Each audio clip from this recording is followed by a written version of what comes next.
Good afternoon, folks. This is Deb. We're going to try this video again today, okay?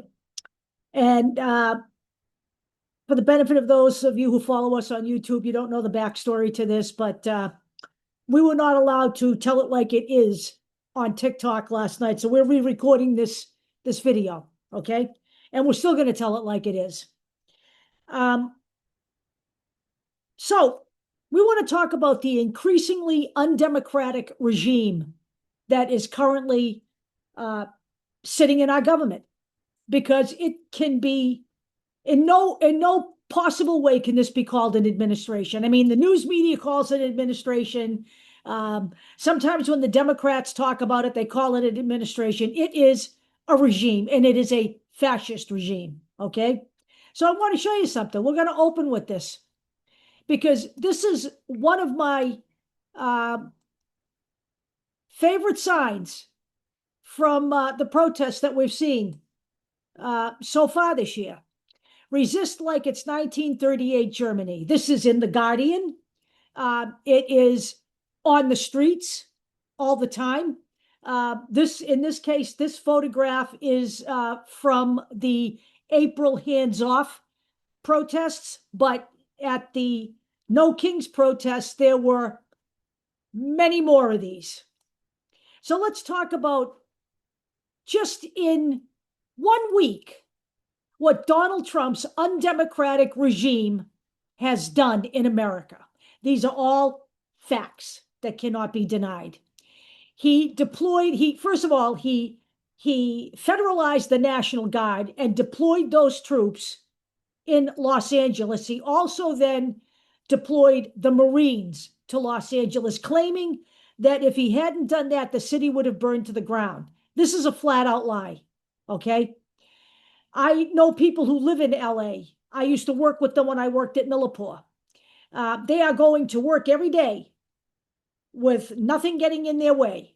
There is nothing going on out there. The only disruption that's being caused in Los Angeles is from the ICE agents. Those are the people causing the disruption.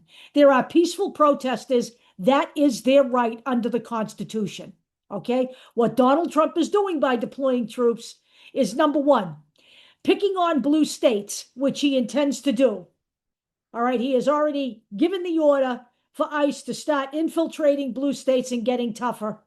And number two, normalizing the military on the streets against the U.S. citizens, in direct defiance of the Constitution, by the way. All right? He also called for the arrest of a sitting governor, Gavin Newsom. Mike Johnson, the Speaker of the House, called for Gavin Newsom to be, quote, tarred and feathered, end quote.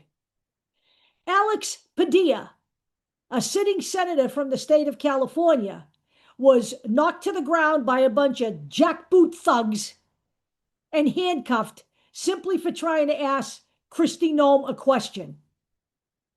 And today,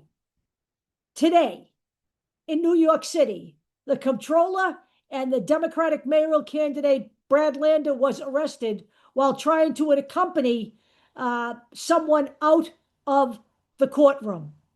Now, they charged him with assaulting an ICE officer. You know, it's funny. They charged another representative, Monica McIver, with this about a month ago, simply for trying to go to a detention center and get information about people that were being held there. That is their job. They have oversight, okay?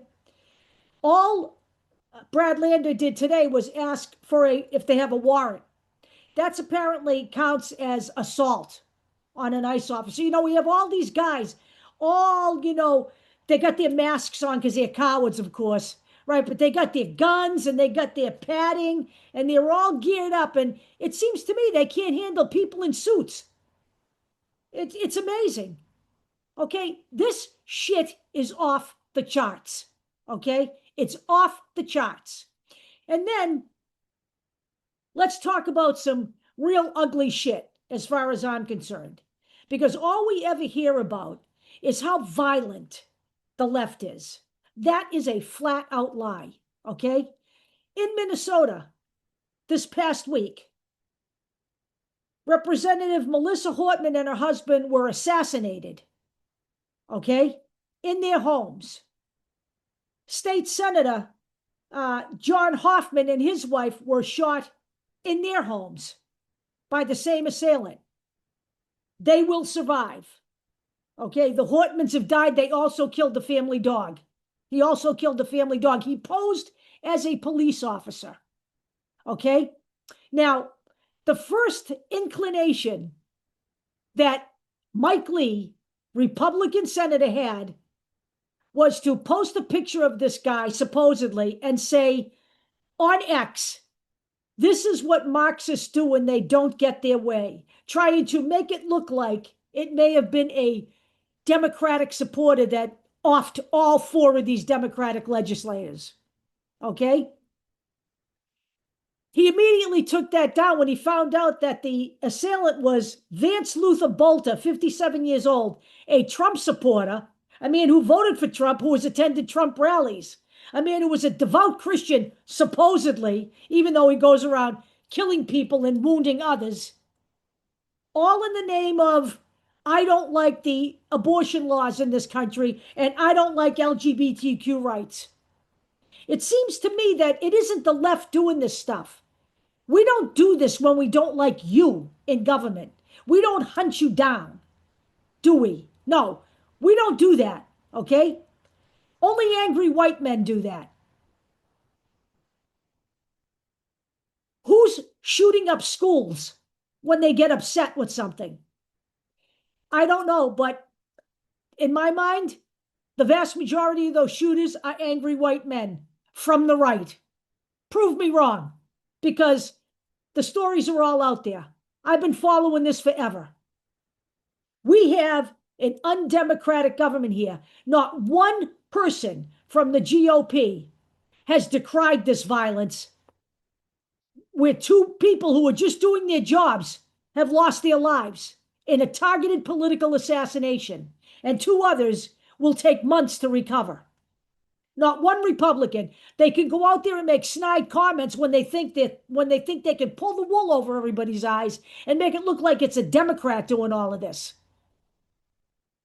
Donald Trump still hasn't called Tim Walz. His first inclination was to say something to the effect of, it's a terrible thing, but Walz is a useless governor. That was Donald Trump's response. The President of the United States, that was his response.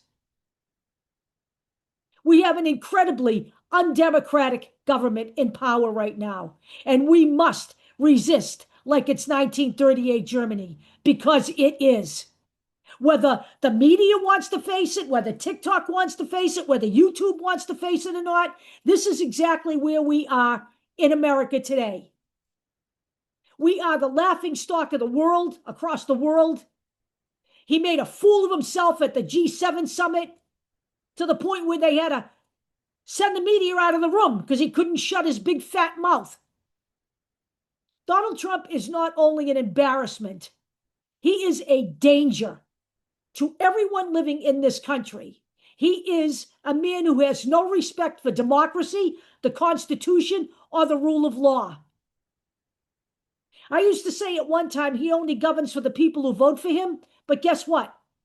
He doesn't even do that anymore, because they're soon going to find out just exactly what he thinks of them as well.